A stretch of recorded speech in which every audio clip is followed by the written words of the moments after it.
teman-teman, kami dari SMP Negeri 1 Cibal, khususnya kelas 7F, akan mengamati objek tentang klasifikasi makhluk hidup. Pertama-tama, kami akan memperkenalkan nama kami masing-masing. Perkenalkan, nama saya Imedarimus, bisa dipanggil Diana.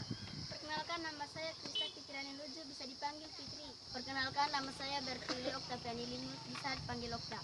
Perkenalkan, nama saya Servasus Afilun Saring, bisa dipanggil Servas. Perkenalkan, nama anak saya Yosef Ferry Papua, bisa dipanggil.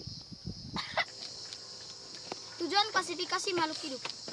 Tujuan klasifikasi makhluk hidup adalah untuk mempermudah mengenali, membandingkan, dan mempelajari makhluk hidup. Tujuan klasifikasi makhluk hidup atau lain klasifikasi makhluk hidup adalah sebagai berikut. 1. Mengelompokkan makhluk hidup berdasarkan persamaan dan perbedaan ciri-ciri yang dimiliki. 2. Mendeskripsikan ciri-ciri suatu jenis makhluk hidup untuk membedakan dari makhluk hidup dari jenis lainnya. 3. Mengetahui hubungan kekerabatan antara makhluk hidup. 4. Memberi nama makhluk hidup. Dasar-dasar klasifikasi makhluk hidup dapat berdasarkan 1. Klasifikasi makhluk hidup berdasarkan persamaan dan perbedaan yang dimilikinya. 2. Klasifikasi makhluk hidup berdasarkan ciri bentuk tubuh atau morfologi dan alat dalam tubuh atau anatomi. Tahapan klasifikasi. Untuk mengklasifikasikan makhluk hidup harus melalui serangkaian tahapan. Tahapan tersebut antara lain sebagai berikut.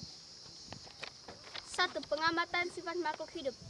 Pengamatan merupakan proses awal klasifikasi. Yang dilakukan dalam proses ini adalah melakukan identifikasi makhluk hidup satu dengan makhluk hidup yang lainnya.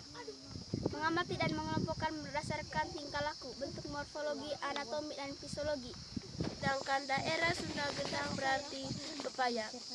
Karena adanya perbedaan penyebutan ini, maka akan mengakibatkan salah pengertian sehingga informasi tidak tersampai dengan tepat. Berdasarkan persamaan ciri yang dimiliki, kelompok-kelompok tersebut dapat didasarkan pada ukuran besar hingga kecil dari segi jumlah anggota kelompoknya.